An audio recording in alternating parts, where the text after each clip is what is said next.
Hallelujah. हम परमेश्वर का धन्यवाद देते हैं सुंदर समय के लिए जिस परमेश्वर ने हम सबों के जीवन में एक और बार दिया। क्यों ना कुछ देर हम परमेश्वर की स्तुति और महिमा करने पाएंगे। हम परमेश्वर की स्तुति और आराधना उसके सम्मुख आकर हम करने पाए। Yes Lord. दयालु अनुग्रहकारी सर्वशक्तिमान परमेश्वर, हम धन्यवाद देते हैं इस समय के लिए जो आपने हमारे जीवन में दिया। प्रभु, कुछ गीतों को जब हम मिलके आपके नाम की महिमा के निमित्त गा रहे हैं, हमारी सहायता कीजिए प्रभु। बजाने वाले भाइयों के साथ प्रभु, गीत को गाने वाले भाइयों के साथ रहिए प्रभु। जितने प्रभु इन गीतों को सुन रहे हैं और गा रहे हैं, सबों के जीवन में आशीष, चंगाई और तेरी उपस्थिति को हम मांगते हैं प्रभु। विनती प्रभु यीशु आपके मीठे और मधुर नाम से मांगते, सुनो, दया से कबूल कीजिए, आमीन। आइए कुछ गीतों को गाकर हम परमेश्वर के नाम की महिमा करने पाएंगे। बहुत ही पुराना गीत है। बढ़ते जाएंगे आगे आगे, पीछे ना मुड़कर देखेंगे, यीशु रहेगा साथ, हम किसी से नहीं डरेंगे। इस गीत को मिलकर हम परमेश्वर के नाम की महिमा के निमित्त गाने पाएंगे। बढ़ते जाएंगे आगे आगे, बढ़ते जाएंगे आगे आगे, पीछे ना मुड़कर देखेंगे, पीछे ना मुड़कर देखेंगे, यीशु रहेगा साथ, हम किसी से ना डरेंगे। बढ़ते जाएंगे आगे आगे, बढ़ते जाएंगे आगे आगे, पीछे ना मुड़कर देखेंगे, पीछे ना मुड़कर देखेंगे, यीशु रहेगा साथ, हम किसी से ना डरेंगे। बढ़ते जाएंगे आगे आगे, कांटों भरे पथ पर हम चलेंगे, कोई चुभन ना होगी हमको। कांटों भरे पथ पर हम चलेंगे, कोई चुभन ना होगी हमको। सहारा यीशु का मंजिल पे पहुंचेंगे। बढ़ते जाएंगे आगे आगे, बढ़ते जाएंगे आगे आगे, पीछे ना मुड़कर देखेंगे, पीछे ना मुड़कर देखेंगे, यीशु रहेगा साथ, हम किसी से ना डरेंगे। बढ़ते जाएंगे आगे आगे, गाते बजाते उठते बैठते, केवल प्रभु जी तेरी महिमा करेंगे। गाते बजाते उठते बैठते, केवल प्रभु जी तेरी महिमा करेंगे। जीवित वचन को तेरे हरदम प्रचार करेंगे। बढ़ते जाएंगे आगे आगे, बढ़ते जाएंगे आगे आगे, पीछे ना मुड़कर देखेंगे, पीछे ना मुड़कर देखेंगे, यीशु रहेगा साथ, हम किसी से ना डरेंगे। बढ़ते जाएंगे आगे आगे, चाहे हो अंधेरा चाहे हो तूफान, हिम्मत से आगे बढ़ते जाएंगे। चाहे हो अंधेरा चाहे हो तूफान, हिम्मत से आगे बढ़ते जाएंगे। लेके सहारा यीशु का मंजिल पे पहुंचेंगे। बढ़ते जाएंगे आगे आगे, बढ़ते जाएंगे आगे आगे, पीछे ना मुड़कर देखेंगे, पीछे ना मुड़कर देखेंगे। यीशु रहेगा साथ, हम किसी से ना डरेंगे। बढ़ते जाएंगे आगे आगे, बढ़ते जाएंगे आगे आगे। Hallelujah, hallelujah. गीत का पहला अंतरा कहता है, कांटों भरे पथ पर हम चलेंगे, कोई चुभन ना होगी हमको।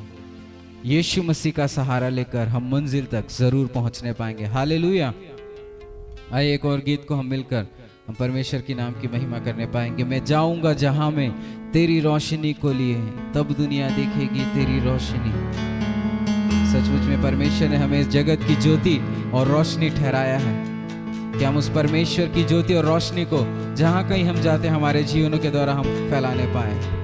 आइए इस गीत को गाकर परमेश्वर के नाम की महिमा करने पाए।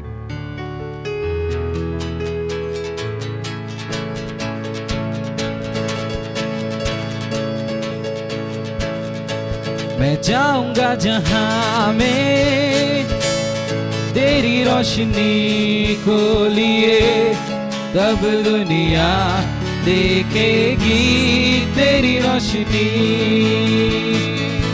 मैं जाऊंगा जहां में तेरी रोशनी को लिए, तब दुनिया देखेगी तेरी रोशनी।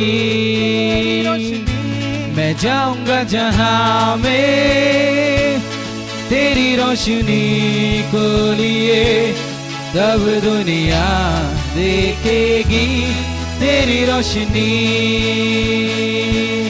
तेरा वचन है मेरे पाँव की ज्योति, फैलाऊंगा इसको मैं सारे जहां में। तेरा वचन है मेरे पाँव की ज्योति, फैलाऊंगा इसको मैं सारे जहां में। मैं जाऊंगा जहां में तेरी रोशनी को लिए, तब दुनिया देखेगी तेरी रोशनी। मैं जाऊंगा जहां में तेरी रोशनी को लिए, तब दुनिया देखेगी तेरी रोशनी। ना मैं जीऊंगा किसी और में अब, सांसें भी मेरी तेरी हुई। ना मैं जीऊंगा किसी और में अब, सांसें भी मेरी तेरी हुई है। मैं जाऊंगा जहां में तेरी रोशनी को लिए, तब दुनिया देखेगी तेरी रोशनी। तेरी रोशनी मैं जाऊंगा जहां में तेरी रोशनी को लिए, तब दुनिया देखेगी तेरी रोशनी। तब दुनिया देखेगी तेरी रोशनी।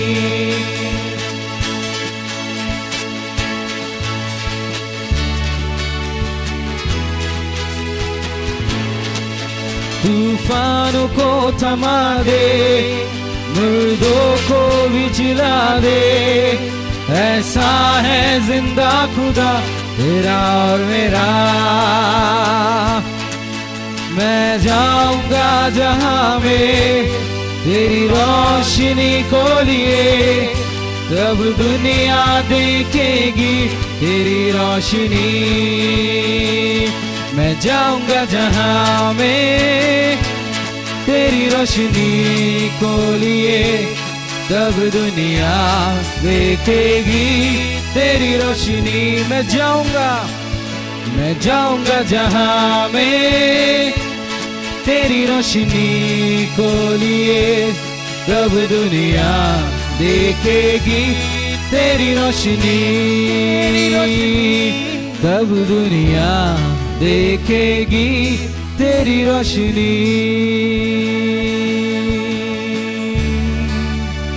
तब दुनिया देखेगी तेरी रोशनी। आइए अपने आंखों को बंद करें, हम परमेश्वर का धन्यवाद देने पाएंगे। यस लॉर्ड, हम धन्यवाद देते हैं परमेश्वर। हाँ परमेश्वर, तू जिंदा खुदा है परमेश्वर, तू रोशनी का खुदा है प्रभु। तूने अपने वचन में लिखा है परमेश्वर, मार्ग, सत्य और जीवन तू है प्रभु, तू जीवन की ज्योति है परमेश्वर।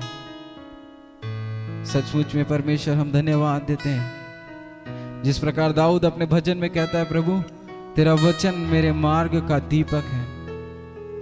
हाँ परमेश्वर, आज इस समय परमेश्वर हम तेरे उस रोशनी और दीपक के लिए धन्यवाद देते हैं, जिस दीपक और रोशनी की वजह से हम परमेश्वर इस संसार में जी पा रहे हैं प्रभु।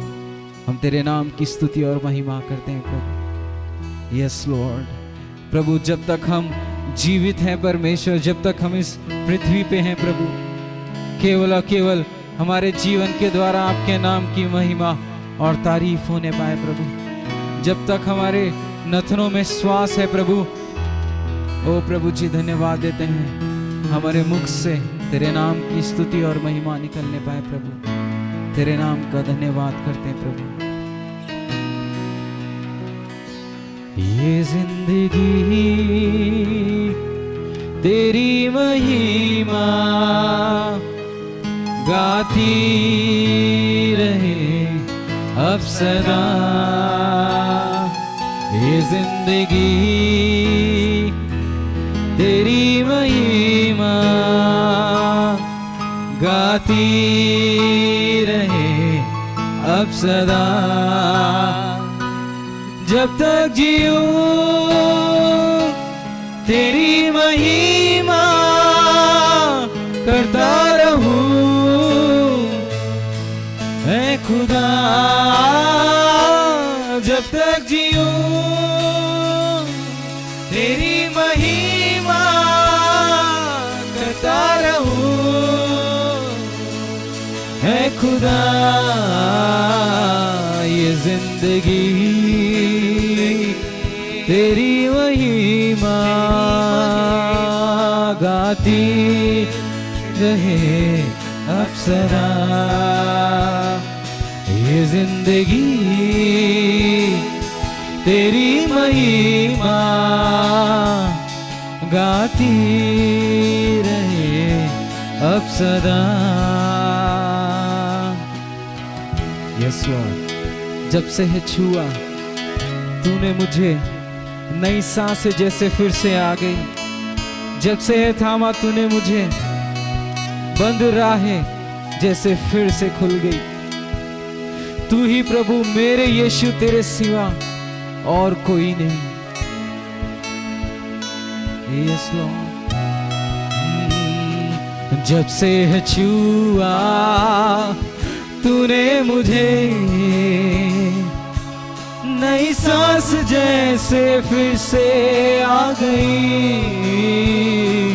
जब से है थामा हाथ तेरा, बंद राह जैसे फिर से खुल गई। जब से है छुआ तूने मुझे, नई सांस जैसे फिर से आ गई। जब से है थामा हाथ तेरा, बंद राह जैसे फिर से खुल गई। तू ही प्रभु मेरे यीशु, तेरे सिवा न होगा कोई। तू ही प्रभु मेरे यीशु, तेरे सिवा न होगा कोई। ये जिंदगी तेरी महिमा गाती रहे अब सदा ये जिंदगी, तेरी महिमा गाती रहे अब सदा।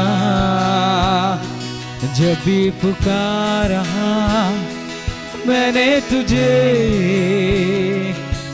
मेरी हर दुआ को तूने है सुना।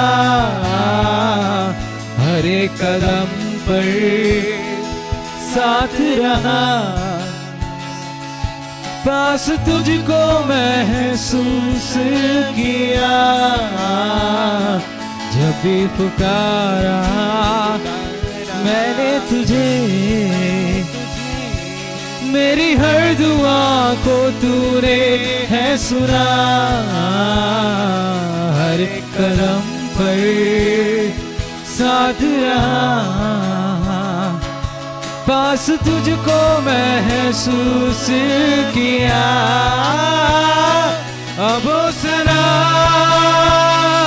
तेरी खुदा, इस जिंदगी को तुझको दिया।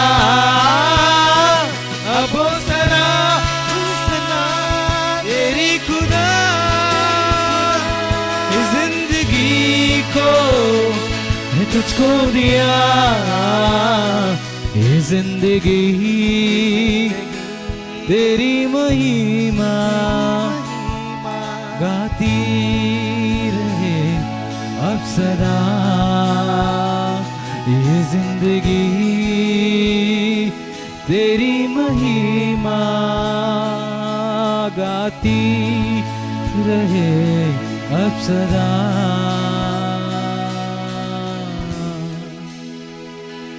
Thank you Lord. धन्यवाद देते हैं स्वामी, तेरे नाम की स्तुति और महिमा करते हैं। जब भी हमने पुकारा प्रभु, जब भी हम अपने आप को सकेती में पाए प्रभु, जब भी हम अपने आप को संकट में चारों तरफ से घिरे पाए प्रभु, हमने आपको पुकारा और हमारी उस हर एक दुआ को आपने सुना और हमें फिर से ये दिलासा दिया कि तू हमारे साथ है प्रभु। हम तेरे नाम की स्तुति और महिमा करते हैं प्रभु। तूने हमें फिर से प्रभु एक नई ताकत दी कि हम आपकी सेवा में और बढ़ते जाएं प्रभु। हम धन्यवाद देते हैं प्रभु, हम आपके नाम की स्तुति और महिमा करते हैं। इसलिए कहते हैं प्रभु, तू ही प्रभु मेरे यीशु, तेरे सिवा ना होगा कोई। तू ही प्रभु मेरे यीशु, तेरे सिवा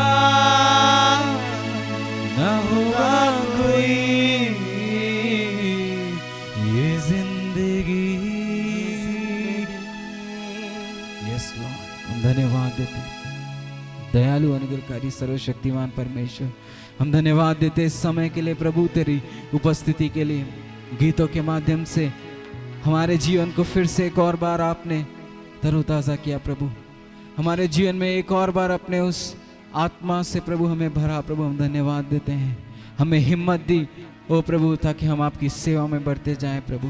आपके नाम की स्तुति और महिमा करते हैं। हम धन्यवाद देते हैं प्रभु, अपने जीवन के हर एक सांस को हम तेरे लिए जी सके। अपनी प्रभु जी अगुवाई हमें इस बात के लिए दीजिए प्रभु। हम धन्यवाद देते हैं प्रभु, अब तक हमें संभाला गीतों के माध्यम से प्रभु। अपने वचन को आपने पूरा किया कि जहाँ 2 या 3 मेरे नाम से इकट्ठे होते हैं उनके मध्य में मैं रहता हूँ। हम विश्वास करते हैं प्रभु, जितनों ने आपकी आराधना की प्रभु, उनके घरों में आप उपस्थित हैं और उनकी ज़रूरतों को आप पूरा कर रहे हैं। हम धन्यवाद देते हैं, हम धन्यवाद देते हैं आपकी हर एक चंगाई के लिए, हर एक भलाई के लिए, हर एक रिहाई के लिए और हर एक प्रभु जी आपकी अभिषेक की मामूरी के लिए प्रभु। हम अपने आप को फिर से आपके कदमों पर रखते हुए इस विनती को प्रभु यीशु आपके मीठे और मधुर नाम से मांगते सुनो, दया से कबूल कीजिए। आमीन आमीन। प्रभु यीशु मसीह के मीठे और मधुर नाम से आप सभी प्रियजनों को मैं जय मसीह की और प्रेज द लॉर्ड कहता हूं। मैं परमेश्वर पिता का धन्यवाद देता हूं कि प्रभु ने एक अवसर दिया, एक मौका दिया कि आप सभी प्रियजनों से परमेश्वर के वचन से मैं आपके साथ बांट सकूं।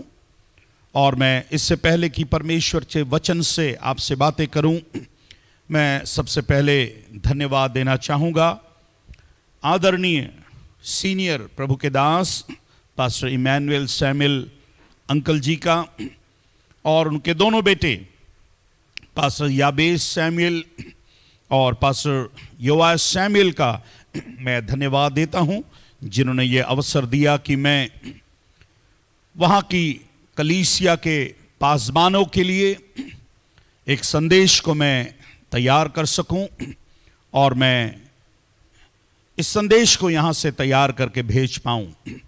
और इस अवसर को देने के लिए मैं सभी प्रियजनों का मैं धन्यवाद देता हूं।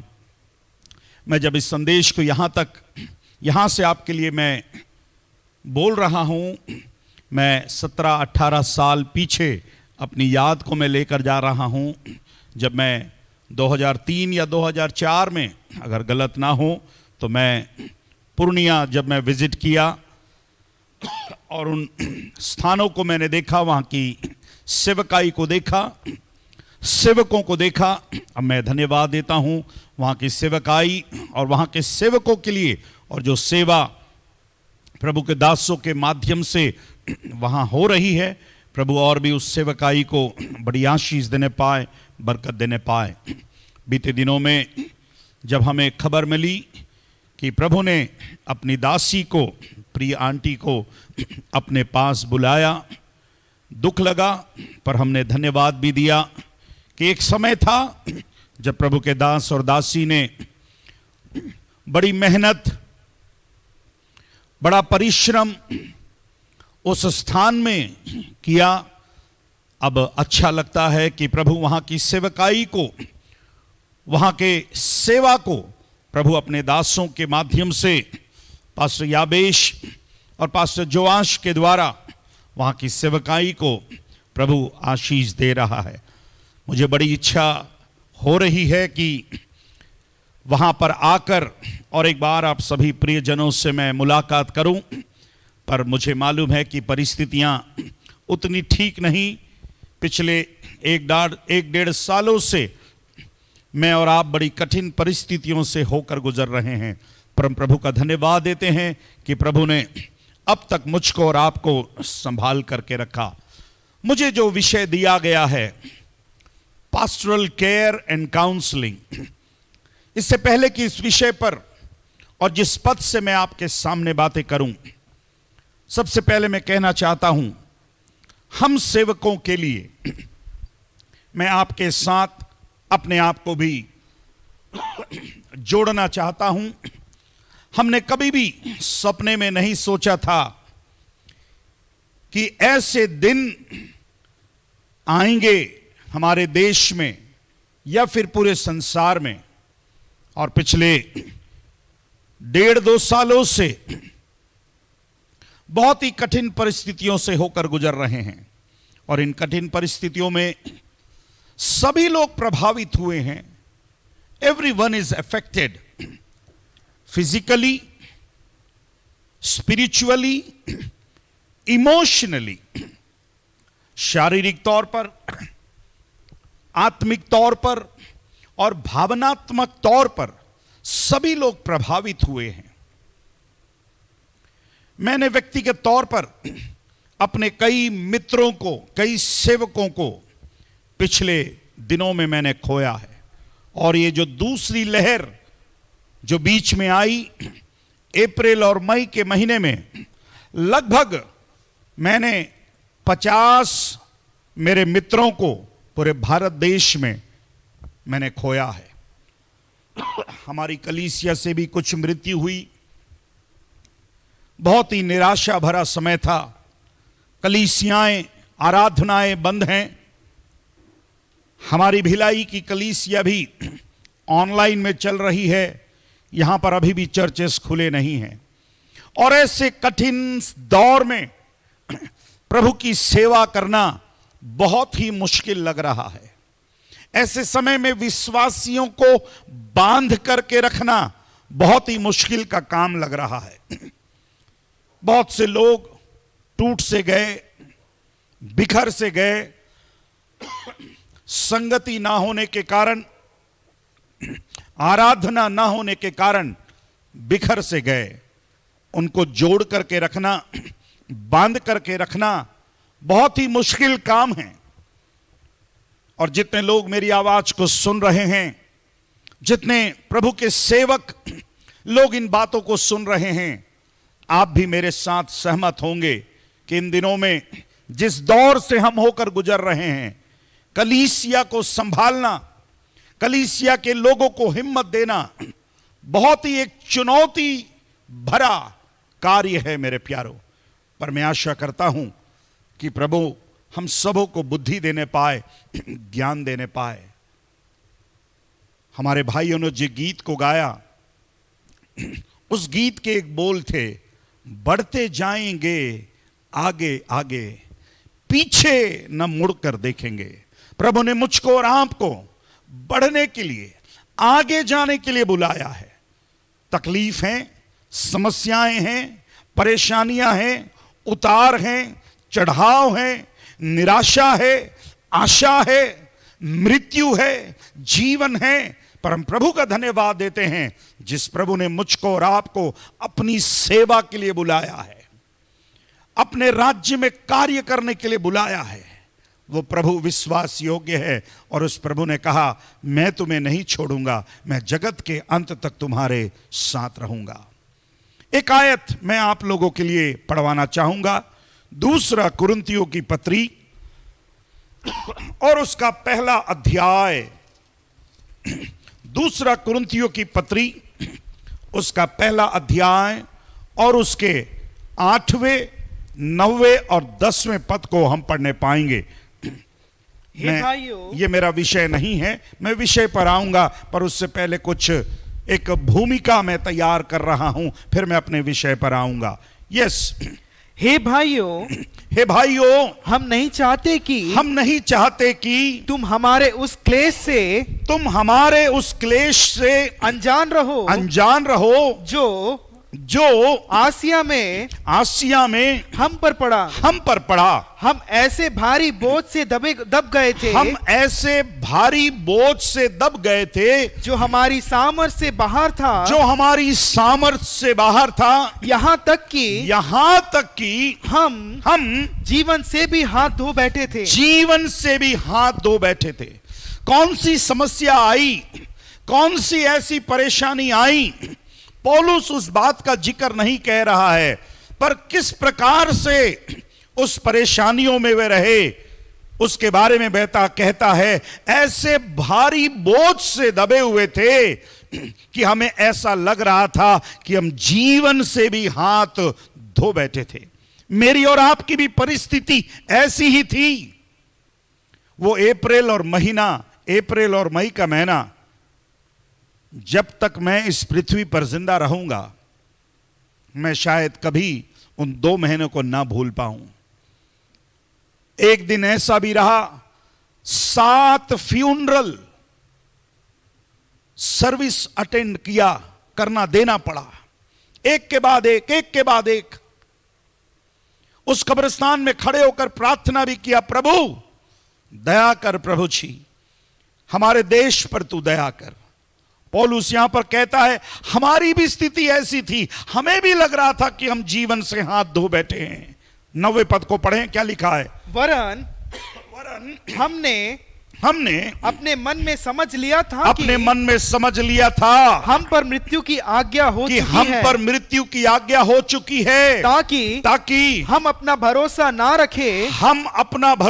रखें, वरन परमेश्वर का जो मरे हुओं को जिलाता है। ओ पौलुस कहता, हमें भी लगा कि हम पर भी मृत्यु की आज्ञा हो चुकी है, अब शायद मेरी बारी है, अब शायद हमारी बारी है। हमने अपने ऊपर भरोसा रखना छोड़ दिया।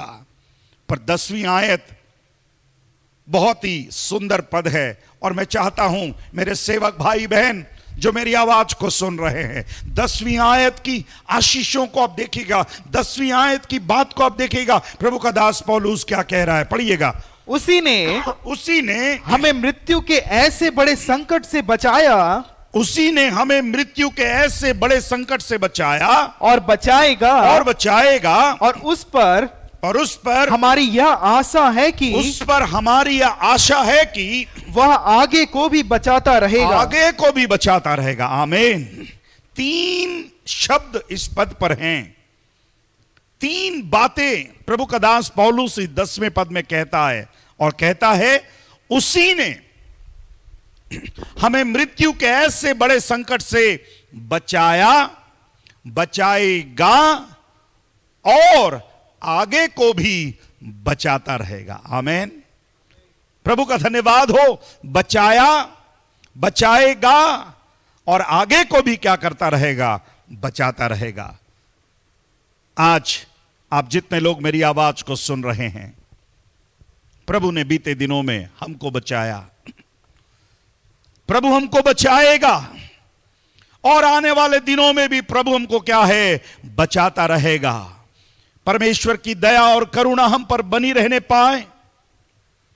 अब जब सारी दुनिया डर रही है, तीसरे लहर की बारे में बातचीत कर रहे हैं, कलीसिया डरी हुई है, कलीसिया के सेवक डरे हुए हैं, ऐसे समय में, कठिन समय में सेवा करना बहुत मुश्किल लग रहा है। मैं एक बहुत ही पुरानी कलीसिया का पासबान हूं, जिस कलीसिया में मैं पास्टर हूं 54 इयर्स हो गए, 54 साल हो गए, और पिछले 24 सालों से इस सेवकाई को मैं संभाल रहा हूं। बड़ा मुश्किल है सेवकाई को संभालना, सेवा करना उतना आसान नहीं है, पर प्रभु ने यह जिम्मेदारी दी है, प्रभु ने इस कार्य को दिया है। मेरे प्यारों, जिस प्रभु ने बुलाया है वो प्रभु विश्वास योग्य है। मेरे प्यारों, प्रभु के दास मेरे भाई, छोटे भाई याबेश भाई ने जो पद मुझे दिया, जिस भाग से मुझको संदेश को तैयार करने के लिए बोला, वो भाग 1 कुरिन्थियों की पत्री उसके 12वें अध्याय और उसके 24, 25 और 26 आयत में हम पाते हैं। 1 कुरिन्थियों की पत्री 12वां अध्याय और उसके 24, 25 और 26 आयत में हम पाते हैं। और आज की शाम मैं अपने संदेश को इस भाग से आप तक पहुंचाना चाहूंगा। मैं चाहता हूं आप सभी ध्यानपूर्वक सुनने पाएं।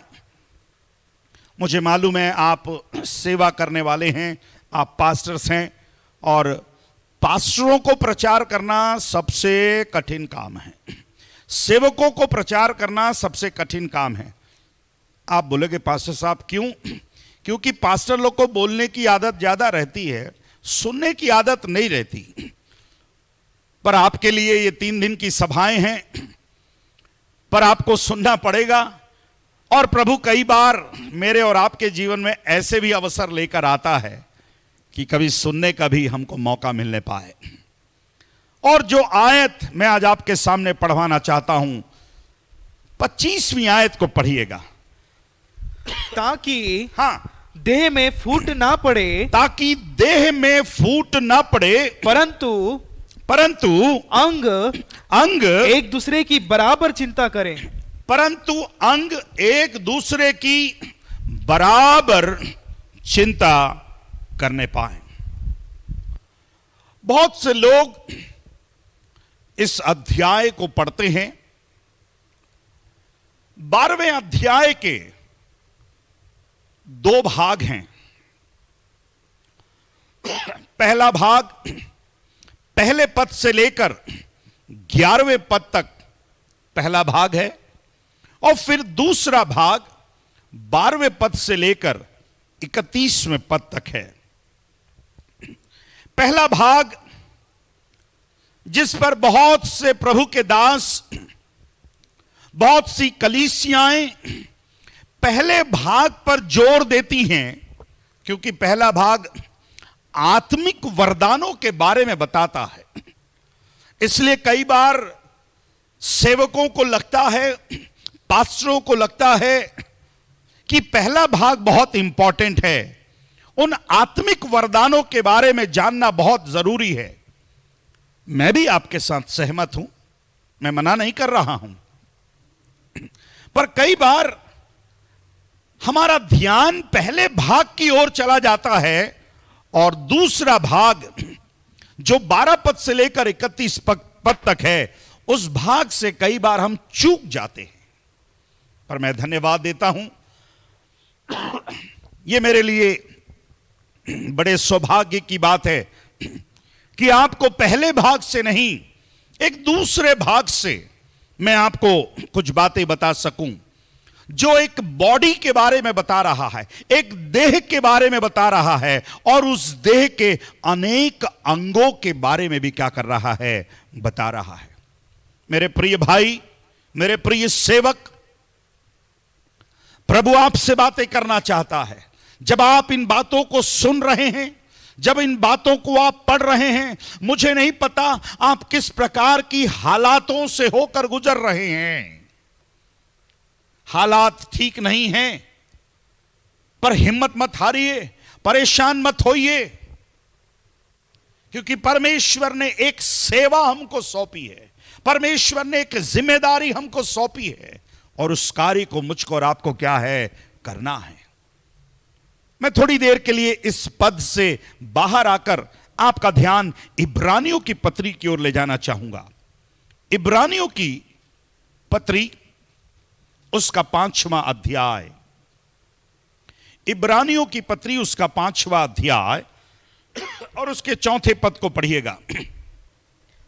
यह आदर का पद, यह आदर का पद कोई अपने आप से नहीं लेता। ध्यान दीजिएगा मेरे प्रिय सेवकों, भाइयों और बहनों, यह आदर का पद कोई अपने आप से नहीं लेता। आप जिस पोजीशन में हैं, जिस कलीसिया में आप पास्टर हैं, जिस कलीसिया की देखरेख आप कर रहे हैं, जिस कलीसिया को आप मेजबानी कर रहे हैं, जिस कलीसिया को आप संभाल रहे हैं, एक पास्टर बनकर, एक चरवाहा बनकर, एक अगुआ बनकर, प्रभु का दास कहता है ये आदर का पद है। Praise the Lord. कौन सा पद है? आदर का पद है। प्रभु ने बड़े आदर के साथ इस सेवा को आपको सौंपा है, इस स्थान को आपको सौंपा है। मैं धन्यवाद देना चाहता हूं। मैं जब कभी इस पुलपिट पर आता हूं, इस पुलपिट का मैं आदर करता हूं। यह पुलपिट साधारण पुलपिट नहीं है मेरे प्यारों। यह संसार का वो मंच नहीं है जहां से राजनेताओं के भाषण को आप सुन रहे हैं, पर यह पुलपिट वो स्थान है, वो आदर का पद है जहां से प्रभु के संदेशों को टूटे हुए लोगों को, बिखरे हुए लोगों को, निराश लोगों को मैं और आप जोड़ने का काम कर रहे हैं। मेरे भाई, मेरे बहन, शायद बीते दिनों की हालात बहुत खराब थे। आपने शायद सेवा करने का मन बना लिया, सेवा को छोड़ने का मन बना लिया हो। ऐसे बहुत से सेवक डर कर, घबरा कर सेवकाई को छोड़ दिए। लिटरली नागपुर के एक बहुत ही सीनियर पास्टर, उन्होंने अपनी सेवा को त्याग दिया। उन्होंने कहा कि मैं इन हालातों में प्रभु की सेवकाई को मैं नहीं कर सकता, मैं इस कार्य को नहीं कर सकता, और उन्होंने रिजाइन कर दिया। कितने प्रभु के दास अपने जिंदगी से, अपने सेवा से निराश और हताश हो गए। पर मैं आपको प्रोत्साहित करना चाहता हूं मेरे भाई, आप शायद उम्र में मुझसे बड़े होंगे, शायद उम्र में आप मुझसे छोटे होंगे, मुझे नहीं पता, क्योंकि मैं आपको देख नहीं पा रहा हूं, इसलिए मुझे नहीं पता। पर मैं आपका सम्मान करना चाहता हूं, क्योंकि बाइबल मुझको और आपको एक आदर और एक सम्मान दे रही है। मैं चाहता हूं अमित भाई फिर से एक बार उस पद को पढ़ने पाए। यह आदर का पद, या आदर का पद कोई अपने आप से नहीं लेता, कोई अपने आप से नहीं लेता। याद रखिएगा, प्रभु ने मुझको और आपको चुना है। प्रभु ने भिलाई में मुझे आदर का पद दिया है। प्रभु ने पूर्णिया में आपको यह पद दिया है, आदर का पद। याद रखिएगा, यह आदर का पद है। अपने सेवकाई का आदर करना, अपने सेवा का आदर करना, निराश मत होना। अभी सफर बाकी है मेरे प्यारों, सेवा हमारी बाकी है। और आगे क्या कहता है? यह आदर का पद कोई अपने आप से नहीं लेता, कोई अपने आप से नहीं लेता, जब तक कि हारून के समान परमेश्वर की ओर से ठहराया ना जाए। परमेश्वर की ओर से ठहराया ना जाए। क्या इस आदर के पद का सम्मान करेंगे? मैंने देखा है, जहां पर पुलपिट कमजोर हो जाती है, वहां पर लोग भी कमजोर हो जाते हैं। मुझे नहीं पता आपकी पुलपिट कमजोर है कि मजबूत है। अगर आपकी पुलपिट कमजोर है, मैं आपको प्रोत्साहन करना चाहूंगा, मेरे भाई, मेरे छोटे भाई, मेरे बड़े भाई, अपनी पुलपिट को आप मजबूत बनाने पाए। पुलपिट वो स्थान है जहां से हम लोगों को प्रभु का संदेश क्या कर रहे हैं, सुना रहे हैं। किसी ने अच्छा वाक्य दिया है, पुल पिट। अगर इसको हम दो इसको भाग करें, पुल का मतलब है खींचना, पिट का मतलब है गड्ढा। अपने पुलपिट का हम इस्तेमाल करने पाए। प्रभु ने हमको पुल करने की सेवकाई दी है, हमको खींचने की सेवकाई दी है। कैसे लोगों को जो निराशा के गड्ढे में है, परेशानी के गड्ढे में है, कोविड के गड्ढे में है, कमी कटी के गड्ढे में है, और प्रभु ने मुझको और आपको ये आदर का पद दिया है, ये पुलपिट दी है कि हम इस कार्य को करने पाए। इतना आसान नहीं है इस कार्य को करना। सेवा करना इतना आसान नहीं है। बिजनेस करना आसान है, नौकरी करना आसान है, क्योंकि नौकरी 8 घंटा करना है। बिजनेस भी 8 घंटा, 10 घंटा या 12 घंटा होगा, पर सेवा में कोई 8 घंटा नहीं है, कोई 12 घंटा नहीं है। सेवा में 24 घंटा है। और कोविड के दिनों में कौन कब फोन कर रहा है मालूम नहीं। कोई सुबह फोन कर रहा है, कोई शाम को फोन कर रहा है, कोई रात में फोन कर रहा है, पास्टर साहब मैं ये परेशानी हूं, पास्टर साहब मैं ये परेशानी में हूं। उन दिनों में फोन की घंटी बजते ही दिल धड़कने लगता था, पता नहीं कौन बीमार है, कौन गुजर गया। उन दिनों में बहुत निराश और परेशान भी हुआ, पर प्रभु का धन्यवाद देता हूं, जब मैं ऐसे पदों को पढ़ता हूं, ऐसे आयतों को पढ़ता हूं, मुझे हिम्मत मिलती है। और आज मैं आपको भी हिम्मत दिलाना चाहता हूं, मेरे भाई, ये आदर का पद प्रभु ने आपको दिया है, ये जिम्मेदारी प्रभु ने आपको दी है। प्रभु ने आपको किसी कलीसिया का पासबान बनाया है, प्रभु ने किसी कलीसिया में आपको चरवाहे के तौर पर रखा है, और प्रभु चाहता है आप अपने भेड़ों की रक्षा करने पाए, रखवाली करने पाए, उन झुंड की आप क्या करने पाए, रखवाली करने पाए। हम लौटकर उस भाग में आएंगे जहां पर प्रभु का दास पौलुस कहता है, उस दूसरे भाग में जब हम पढ़ रहे हैं, मैं चाहता हूं फिर से हमारे भाई उस भाग को पढ़ दें, ताकि देह में फूट ना पड़े, ताकि देह में फूट ना पड़े, परंतु अंग एक दूसरे की बराबर चिंता करें। एक दूसरे की बराबर चिंता करें। बहुत मुश्किल है। आज कलीसियाओं में तरह तरह की समस्याएं हैं, तरह तरह की परेशानियां हैं। जरा सोचिए, अगर देह में फूट पड़ जाए, है ना, जरा इमेजिन करिए, अगर देह में फूट पड़ जाए तो क्या होगा। अगर आंख बोले कि मैं देखना बंद कर रही हूं, अगर कान बोले कि मैं सुनना बंद कर रही हूं, अगर पैर बोले कि मैं चलना बंद कर रही हूं, अगर हाथ बोले कि मैं उठाना बंद कर रहा हूं, समस्या हो जाएगी, परेशानी हो जाएगी। ये बॉडी न देख पाएगी, न चल पाएगी, न सुन पाएगी, कुछ नहीं कर पाएगी। पर प्रभु का दास कहता है, परंतु मैं धन्यवाद देता हूं जब कभी आप बाइबल में ऐसे शब्द को पढ़ें, किंतु, परंतु, जबकि, लेकिन। ध्यान से सुनना, किंतु, परंतु, जबकि, लेकिन। कहानी में एक परिवर्तन आएगा। एक छोटे से पद में यह शब्द आया, परंतु अंग एक दूसरे की बराबर क्या करे, चिंता करे। आज जैसे बॉडी में हर एक अंग एक दूसरे से जुड़े हुए हैं, कलीसिया में, सेवा में बहुत जरूरी है कि हर एक विश्वासी एक दूसरे से क्या रहे, जुड़ा रहे। ऐसे हालात हैं, अब तो ना हाथ मिला सकते, ना गले मिला सकते, बहुत से तरीके बदल गए हैं। ऐसे कठिन समय में जब परिस्थितियां हमको दूर कर रही हैं, इस अदृश्य वायरस ने सबकी जिंदगी को तहस नहस कर दिया। पर मैं कहता हूं, अगर वायरस अदृश्य ने सबको तहस नहस कर दिया तो हम भूले नहीं मेरे प्यारो, एक अदृश्य परमेश्वर ने मुझको और आपको प्रभु में जोड़ा है मेरे प्यारो। आमेन, हालेलुया। ओ ताकि देह में फूट ना पड़े, परंतु अंग एक दूसरे की बराबर क्या करे, चिंता करे। इसलिए यदि एक अंग दुख पाता है तो सब अंग उसके साथ क्या है, दुख पाते हैं। How it is possible? एक अंग दुख पाता है तो सब अंग उसके साथ क्या हैं, दुख पाते हैं।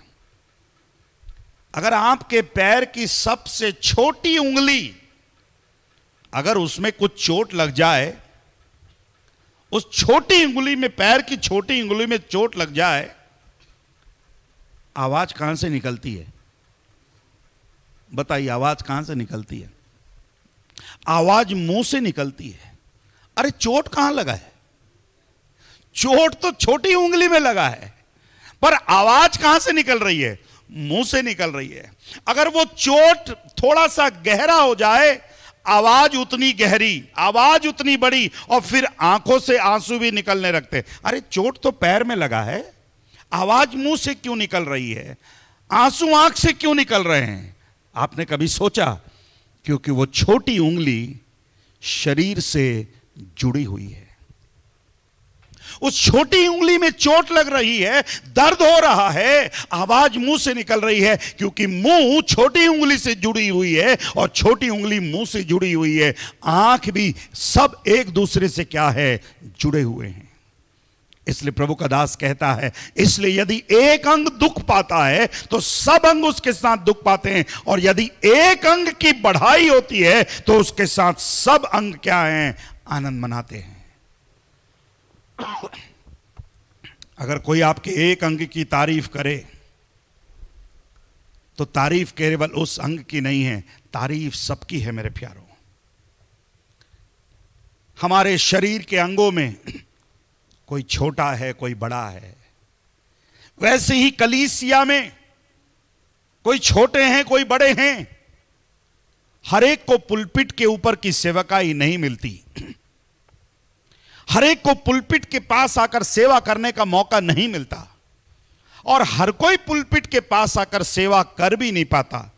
पर हम धन्यवाद देते हैं जो पुलपिट के बाहर भी रहकर सेवा को कर रहे हैं, जिम्मेदारी को कर रहे हैं। मेरे प्यारों, जब तक जैसे देह जुड़ा हुआ नहीं है, वैसे ही जब तक हम मिलकर सेवा नहीं करेंगे, तब तक हम प्रभु के सेवा को क्या है, आगे बढ़ा नहीं सकते हैं। कुरिन्थियों की कलीसिया में समस्याएं थी। कुरिन्थियों की कलीसिया में प्रॉब्लम थी, क्योंकि कुछ लोग व्यक्ति से चिपक जाते हैं, भक्ति के बजाय व्यक्ति से चिपकने की कोशिश करते हैं। कुरिन्थियों की मंडली में भी यही समस्या थी। अगर आप देखें पहला कुरिन्थियों की पत्री उसका पहला अध्याय और उसका 11 और 13 पद को पढ़े, 11 से 13। पहला कुरिन्थियों की पत्री पहला अध्याय। क्योंकि हाँ, हे मेरे भाइयों, हे मेरे भाइयों, खलोए के घराने के लोगों ने खलोइयों के घराने के लोगों ने मुझे तुम्हारे विषय में बताया है मुझे कि तुम्हारे विषय में बताया है कि तुम में झगड़े हो रहे हैं। बाप रे बाप रे बाप रे बाप रे, कलीसिया के अंदर झगड़े, चर्च के अंदर झगड़े, मोहल्ले का झगड़ा सुना था, परिवार का झगड़ा सुना था, मित्रों का झगड़ा सुना था।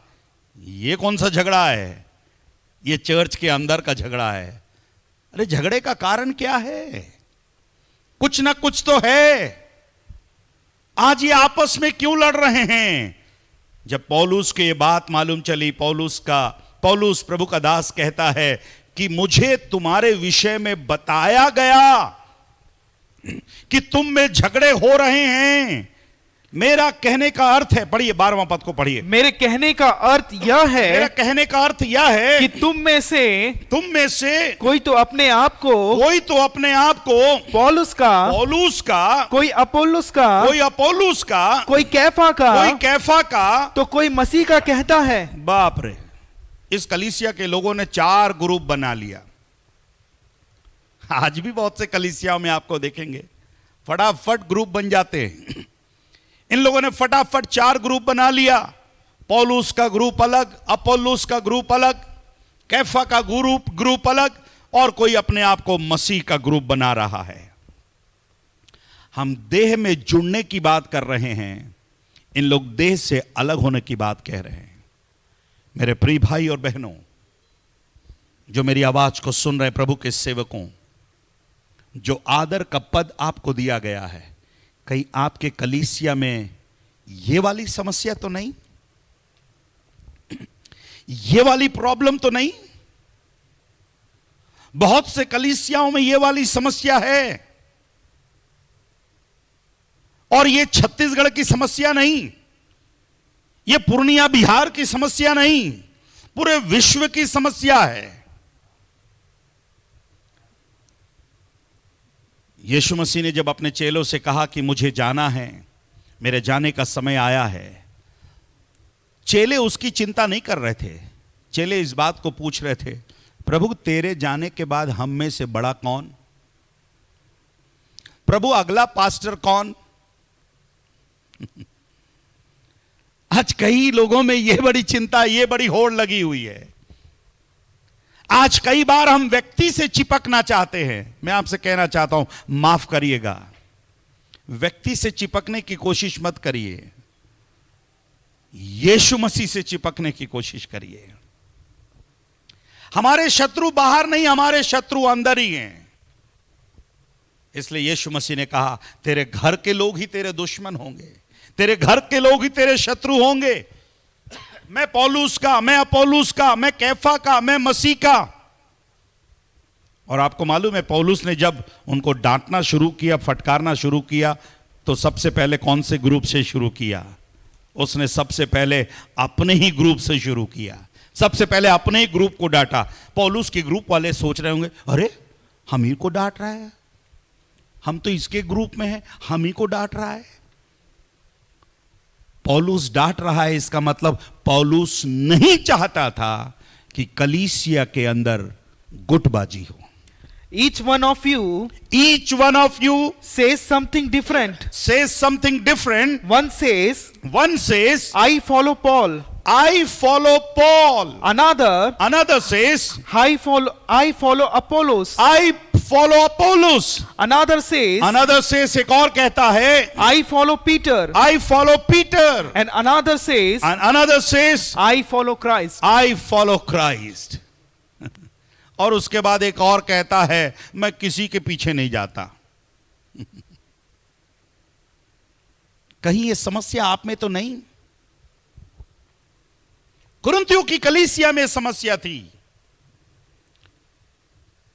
वो उसमें फूट पड़ रहे थे।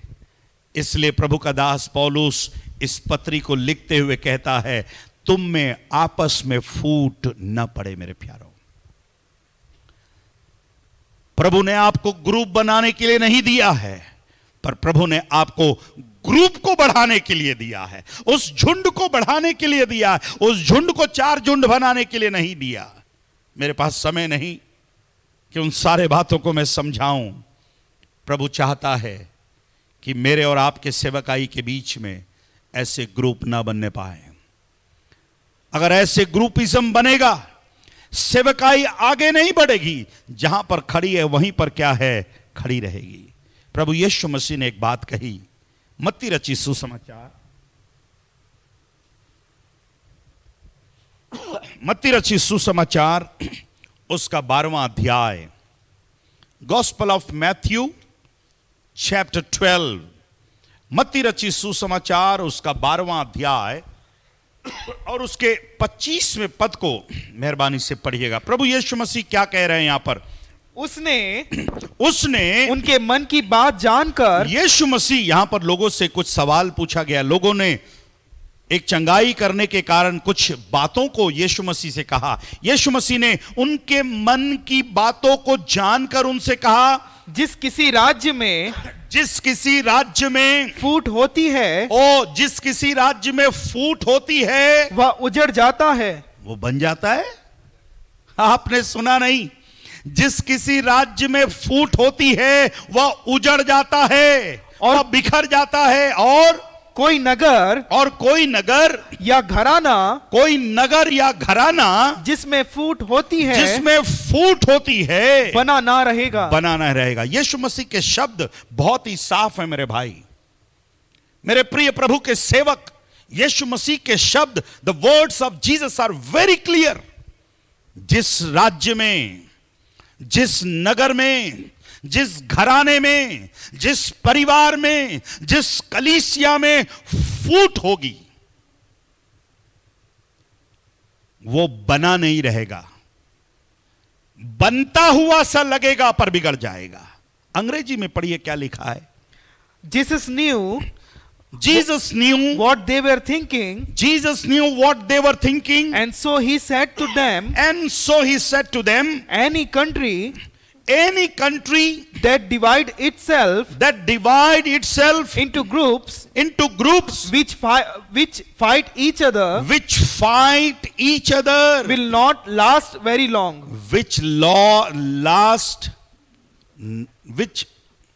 Any country that divides itself into groups, आखिरी वर्ड पढ़िए, last, which each other will not last very long. Which not last very long. वो बना नहीं रहेगा।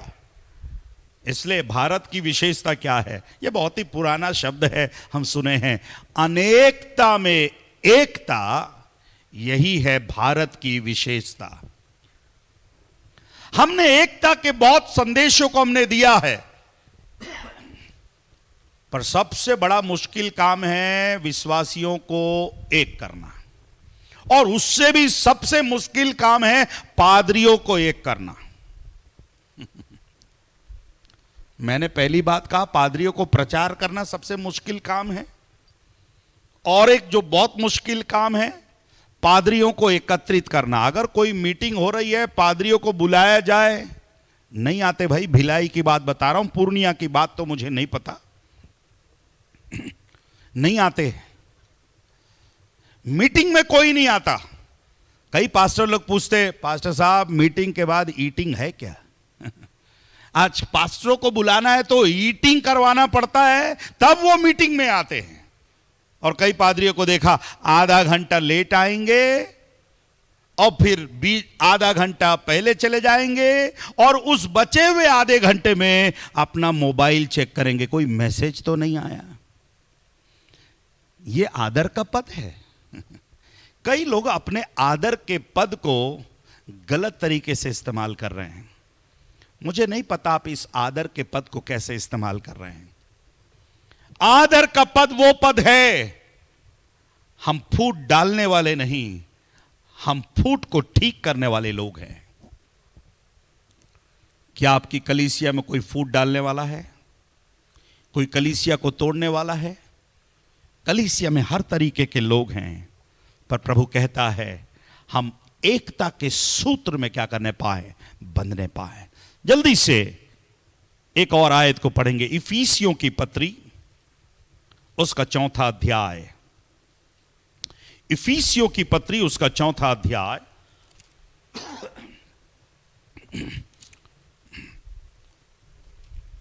पहली आयत से पढ़िएगा।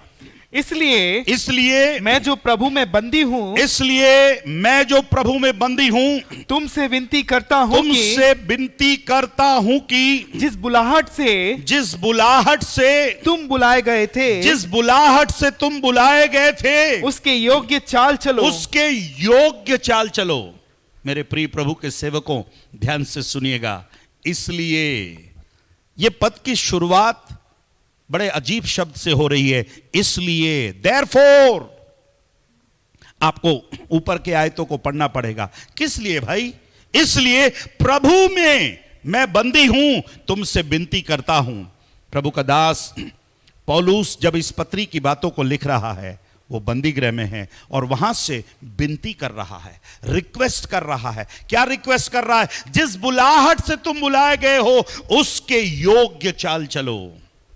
मैं आपसे पूछ रहा हूं, क्या इस कठिन समय में आपकी चाल बदल तो नहीं गई? आपकी बातें बदल तो नहीं गई?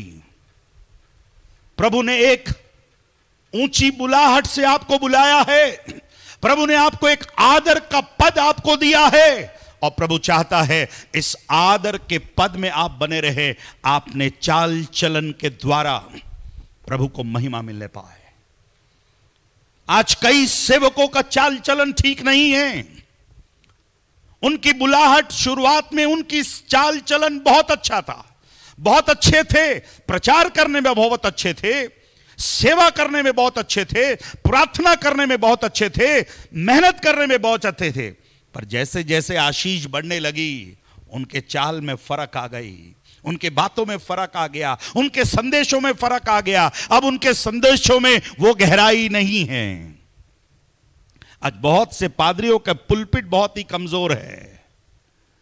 उस पुलपिट से प्रभु का संदेश नहीं, अपनी बड़ाई, मैंने ये किया, मैंने वो किया, मैं वहां गया, मैं यहां गया, मैंने ये किया, मैं। यीशु मसीह नहीं है मेरे प्यारो। ये पुलपिट मैं बताने के लिए नहीं है, ये पुलपिट यीशु मसीह को ऊंचा उठाने के लिए है मेरे प्यारो। मैं आपसे पूछना चाह रहा हूं, क्या आपकी सेवकाई में, आपके संदेश में यीशु है कि मैं है? पर पौलुस जितने इतनी कलीसियाओं की स्थापना करी, पौलुस एक बात कहता है, अब मैं जीवित नहीं रहा, पर मसीह मुझ में जीवित है। क्या मेरे सेवकों, भाई और बहनों, आप इस बात को बोल पाएंगे, अब मैं जीवित नहीं रहा पर मसीह मुझ में जिंदा है? और दूसरी बात क्या कहता देखे, दूसरी बात देखिए, दूसरे पद में आ जाएं। अर्थात सारी दीनता और नम्रता सहित और धीरज धर कर प्रेम से एक दूसरे की सह लो। प्रेम से एक दूसरे को ठोक दो नहीं लिखा है। प्रेम से एक दूसरे की क्या कर लो? सह लो। अरे बहुत जरूरी है। आज के सेवकों में सहन शक्ति होना बहुत जरूरी है। कैसे बोल रहा है? ये सहन शक्ति कहां से आएगी? नम्रता और दीनता। आपको 3 रहस्यमय बातें बताना चाहता हूं। आपकी सेवकाई में आप सफल होना चाहते हैं, 3 रहस्यमय बातें आपकी सेवकाई में होने पाए। आप बोलेगे पास साहब जल्दी से बता दीजिए, मैं सफल होना चाहता हूं। जल्दी से आप लिखिए। पहली बात, नम्रता और दीनता। लिख लिया आपने? नम्रता और दीनता। दूसरी बात, नम्रता और दीनता। लिख लिया आपने? तीसरी बात, नम्रता और दीनता। अरे पास्टर साहब, तीनों तो एक ही बात है। अरे यही कर लिए बहुत काफी है। यीशु मसीह ने क्या कहा? मुझसे सीखो कि मैं कैसा नम्र और दीन हूं। मेरे सेवकों, मेरे भाइयों, क्या अभी भी आपकी सेवकाई में, आपके बातों में, आपके संदेशों में नम्रता है, दीनता है? यीशु मसीह ने बहुत से बातों में एक बात जो मुख्य तौर से बोली, वो थी, मुझसे सीखो कि मैं कैसा मन में नम्र और दीन हूं। आज मुझसे सेवकाई करना है, यीशु मसीह से नम्रता और दीनता को सीखना है। पर मैं आपका ध्यान चौथे पद की ओर ले जाना चाहता हूं। चौथा पद पढ़ेंगे। एक ही देह है, एक ही देह है और एक ही आत्मा, और एक ही आत्मा है। जैसे तुम्हें जो बुलाए गए थे, जैसे तुम जो बुलाए गए थे अपने बुलाए जाने से, अपने बुलाए जाने से एक ही आशा है, एक ही आशा है, एक ही प्रभु है, एक ही प्रभु है, एक ही विश्वास, एक ही विश्वास, एक ही बपतिस्मा, एक ही बपतिस्मा, और सबका एक ही परमेश्वर, और सबका एक ही परमेश्वर और पिता है। सब एक एक एक एक एक है। कितने एक हैं? एक शरीर, एक आत्मा, एक आशा, एक प्रभु, एक विश्वास, एक बपतिस्मा और एक परमेश्वर और पिता है। कितनी बातें हो गई? 7। करीब करीब 7 बातें हो गई। पर याद रखिएगा मेरे प्यारो, इन्हीं 7 बातों ने हमको अलग अलग रीति से बांट भी दिया है। जिन बातों में पौलुस एक होने की कह रहा है, इन्हीं 7 बातों में आज कलीसियाएं बट गई हैं। पर इन 7 बातों के साथ साथ एक और शब्द मैं जोड़ना चाहूंगा, हमारा शत्रु भी एक ही है। छत्तीसगढ़ का शैतान और पूर्णिया का शैतान में फर्क नहीं है। बिहार का शैतान और छत्तीसगढ़ का शैतान, हिंदुस्तान का शैतान, शैतान तो शैतान ही है। सब जगह दुश्मन तो एक ही है। मैं आपसे पूछना चाह रहा हूं, कहीं फूट तो नहीं पड़ रही? प्रभु ने फूट डालने के लिए नहीं,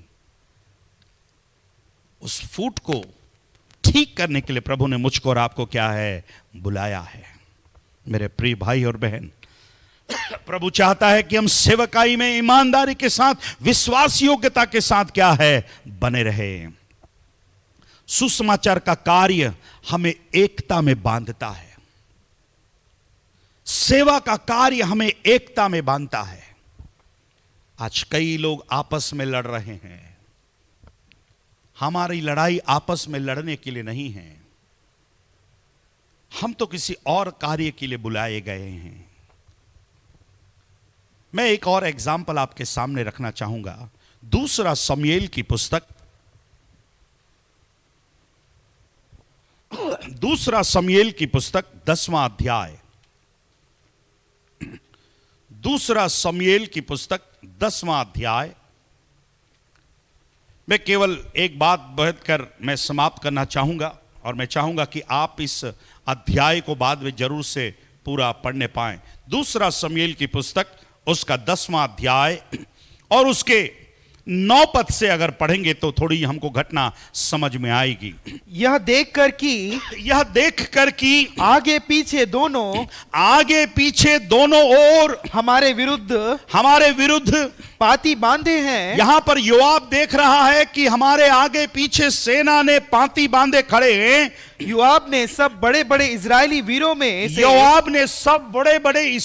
वीरों में से बहुतों को छांटकर आरामियों के सामने उनकी पाती बंधाई और अन्य लोगों को अपने भाई अभिषेक के हाथ में सौंप दिया। यहां पर योआब ने एक बहुत अच्छा काम किया। योआब और अभिषेक, इन्होंने 2 झुंड बना दिया। एक झुंड योआब के साथ है, एक झुंड अभिषेक के साथ में है।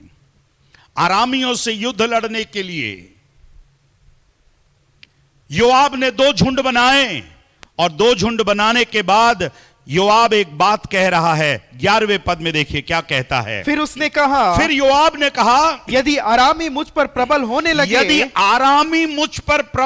लगे तो तू मेरी सहायता करना। यह अभिषेक से कह रहा है कि भैया अगर आरामी लोग हम पर प्रबल होने पाए तो तुम लोग हमारी मदद करना। और यदि अमोनी तुझ पर प्रबल होने लगेंगे तो मैं आकर तेरी सहायता करूंगा। कितनी अच्छी बात। क्या बोल रहा है? अगर हम लोग हार रहे होंगे तो तुम लोग आना मदद करने के लिए, अगर तुम लोग हार रहे होंगे तो हम लोग आएंगे मदद करने के लिए। सेवा मदद है मेरे प्यारों। पार्टनरशिप में सेवा करनी है। आज बहुत जरूरी है कि हम एक दूसरे की सहायता करने पाए, पर बड़े दुख की बात, हम एक दूसरे के पैर खींचने में लगे हुए हैं। एक दूसरे के पैर खींचो। यहां पर योआब कह रहा है कि तू मेरी सहायता करना, और यदि अम्मोनी तुझ पर प्रबल होने और लगेंगे, यदि अम्मोनी तुझ पर प्रबल होने लगे, तो मैं आकर तेरी सहायता करूंगा। मेरे प्रिय भाई और बहन, सेवा में हमको एक दूसरे की मदद करने की जरूरत है। एक कमजोर है, दूसरे को उठाने की जरूरत है। एक निर्बल है, उसको बलवान बनाने की जरूरत है। भारत की कलीसियाओं में यह देखने को बहुत कम मिलता है। भारत की सेवकाई में यह वाला दृश्य देखने को कम मिलता है कि हम किसी की मदद नहीं कर पा रहे हैं। कई बार मेरे को क्या करना है। आपको मालूम है, भारत देश में खेल खेला जाता है और हमेशा गोल्ड मेडल भारत को ही मिलता है वो वाले खेल में। और वो कौन सा खेल है? आपको शायद सोचने की जरूरत ना पड़े, वो खेल कबड्डी है। भारत को हर साल कबड्डी में गोल्ड मेडल मिलता है। बताइए क्यों? क्योंकि पैर खींचना है। अरे वाह! और पैर खींचने में भारत को हमेशा गोल्ड मेडल मिलता है, क्योंकि पैर खींचना आसान है। आज सेवकाई में भी सबको गोल्ड मेडल मिल रहा है, क्योंकि सब एक दूसरे का पैर खींचने में लगे हुए हैं। पर आज योआब और अबीशे मेरे और आपके लिए एक उदाहरण है कि प्रभु ने हमको पैर खींचने की सेवकाई नहीं, प्रभु ने हमको सेवा में, युद्ध में हाथ बटाने के लिए क्या है, बुलाया है। मेरे भाई, मेरे बहन, क्या आप तैयार हैं इस कार्य को करने के लिए, ताकि देह में फूट ना पड़े, परंतु हम एक दूसरे के साथ क्या है, मिले रहने पाए। कब तक मेरे प्यारो? जब तक प्रभु का आगमन ना हो जा पाए। एक अंतिम आयत और मैं पढ़ना चाहूंगा, पहला थिस्सलुनीकियों की पत्री, उसका दूसरा अध्याय। पहला थिस्सलुनीकियों की पत्री, उसका दूसरा अध्याय और उसके 7वें और 8वें पद को पढ़ेंगे। परंतु जिस तरह माता अपने बालकों का पालन पोषण करती है, जिस तरह माता अपने बालकों का पालन पोषण करती है, वैसे ही हमने भी तुम्हारे बीच में रहकर कोमलता दिखाई है। प्रभु का दास पौलुस कह रहा है, जैसे माता पिता अपने बालकों का पालन पोषण करते हैं, वैसे ही हमने भी तुम्हारे बीच में रहकर कोमलता दिखाई है। मेरे भाई, मेरे बहन, मेरे प्रभु के सेवक सेविकाएं, जो आप सेवा आप कर रहे हैं, प्रभु चाहता है जैसे माता पिता बच्चों का पालन पोषण कर रहे हैं, वैसे ही जिनके बीच में आप सेवा कर रहे हैं, कोमलता दिखाने की जरूरत है। और क्या कहता है? और वैसे ही हम तुम्हारी लालसा करते हुए ना केवल परमेश्वर का सुसमाचार पर अपना अपना प्राण भी तुम्हें देने को तैयार थे, इसलिए कि तुम आमीन, इसलिए कि तुम हमारे प्रिय हो गए थे, इसलिए हम प्राण देने को भी क्या रहे, तैयार रहे। हम प्राण देने तक तैयार रहने पाए, क्योंकि वो हमारे प्रिय हैं। जो झुंड प्रभु ने आपको दिया है, जो सेवा प्रभु ने आपको दी है, प्रभु चाहता है उस सेवकाई को बड़ी ईमानदारी के साथ क्या है, आप करने पाए।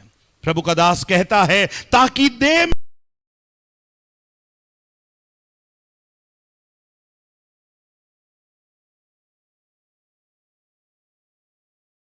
के साथ दुख पाते हैं, और यदि एक अंक की बढ़ाई होती है तो उसके साथ सब अंक हैं आनंद मनाते हैं। प्रभु का धन्यवाद हो। प्रभु ने अपने वचन के द्वारा मुझसे और आपसे बातें करी। मेरे प्यारों, मत्ती रचित सुसमाचार में लिखा है, वह अब्राहम का परमेश्वर है, वह इसहाक का परमेश्वर है और वह याकूब का परमेश्वर है, परंतु वह मरे हुआ का नहीं, वह जीवितों का क्या है, परमेश्वर है। आज की शाम वो मेरा और आपका परमेश्वर भी है। क्या हम तैयार हैं पास्टरल सेवकाई के लिए, पास्टर की सेवकाई करने के लिए मेरे पापा कहा करते थे, सबसे कठिन सेवकाई पास्टर की सेवकाई है। मास्टर की सेवकाई पढ़ाया और आ गया, पास्टर की सेवकाई बहुत कठिन सेवकाई है। पर प्रभु ने यह जिम्मेदारी आपको दी है, पर प्रभु चाहता है इस कार्य को नम्रता और दीनता के साथ क्या है करने पाए। मैं आशा करता हूं कि प्रभु के आने में देरी हुई, जो कार्य प्रभु ने आपको सौंपा है, जो जिम्मेदारी प्रभु ने आपको सौंपी है, विश्वास योग्यता के साथ यह समझकर कि यह आदर का पद है, यह सम्मान का पद है, और हमारा आदर और सम्मान, हमारा प्रतिफल स्वर्ग में इंतजार कर रहा है। मेरे प्रिय भाई और बहन, मेरे सेवक भाई, निराश मत होना, परेशान मत होना, हताश मत होना। जिस प्रभु ने यहां तक संभाला है वो प्रभु आगे भी हमारी अगुवाई करेगा, वो आगे भी हमें संभालेगा। पर इस बात का ध्यान रखना, दान वरदानी काफी नहीं, पर कलीसिया में, देह में जैसे एकता की जरूरत है, कलीसिया के अंदर भी एक यूनिटी की बहुत जरूरत है। मेरी आशा है कि प्रभु इन बातों के द्वारा आपको और भी हिम्मत देने पाए, बल देने पाए, और आपकी सेवकाई में आप अपने आदर के पद को वापस जाकर अपने पुलपिट को आप मजबूत करने पाए। प्रभु इन बातों के द्वारा, इन वचनों के द्वारा आप सबों को आशीष देने पाए। मैं धन्यवाद देना चाहूंगा और एक बार प्रभु के दास पास्टर याबेश सैमुअल और जोआज सैमुअल का, जिन्होंने अवसर दिया कि मैं वहां के सेवकों को यह संदेश में पहुंचा सकूं, और मैं आशा करता हूं कि प्रभु इस संदेश के द्वारा आपकी सेवा को, आपके कलीसिया को और भी हिम्मत और बल देने पाए। मैं एक छोटी सी प्रार्थना आपके लिए करना चाहूंगा। अनुग्रहकारी और दयालु परमेश्वर, आपने हमसे बातें करी प्रभु, हम धन्यवाद देते हैं हमारे सेवकों के लिए जो बिहार और पूर्णिया के क्षेत्र में प्रभु कार्य कर रहे हैं। जब इन संदेशों को वो सुनते हैं प्रभु, मैं प्रार्थना करता हूं जो आदर का पद आपने उनको दिया है, उस पद में ईमानदारी के साथ कार्य करने पाए। प्रभु, बीते दिनों में आपने उन्हें हमें बचाया, आगे भी आप बचाएंगे, उसके लिए तेरा धन्यवाद हो। प्रभु, हम धन्यवाद देते हैं तेरे दास पास्टर इमैनुअल अंकल के लिए, उनके दोनों बेटों के लिए, बहुओं के लिए, नाती पोतों के लिए, जो जिम्मेदारी और जो सेवकाई वहां पर दी गई है, जो मिनिस्ट्री वहां पर दी गई है, उस सेवकाई को और भी आप बढ़ाइए प्यारे प्रभु जी। तेरे आने में देरी हुई, मिलकर हम आपके नाम को धन्य कहने पाए। प्रभु, तेरे दोबारा आगमन तक आत्मा और प्राण और देह में हमको सुरक्षित रख। प्रभु, जितने लोगों ने सहयोग किया इस वीडियो को तैयार करने में, उनको भी तू आशीष दे। सारी महिमा आपको और केवल आपको मिलने पाए, यीशु के नाम से मांगते हैं, आमीन। अब हमारे परमेश्वर पिता का प्रेम, प्रभु यीशु मसीह का अनुग्रह, पवित्र आत्मा की सहभागिता और संगति पूर्णिया के हर एक सेवकों के ऊपर और वहां की सेवकाई के ऊपर आपके दोबारा आगमन तक सदा और सर्वदा बने रहने पाए। हम सब विश्वास करने वाले मिलकर एक साथ बोलने पाए, आमीन, आमीन, आमीन। प्रभु यीशु मसीह के नाम में आप सबों को धन्यवाद। जय मसीह की। प्रभु आप सबों को आशीष देने पाए, हमारे लिए भी, हमारी सेवकाई के लिए भी प्रार्थना करने पाए। गॉड ब्लेस यू, आमीन।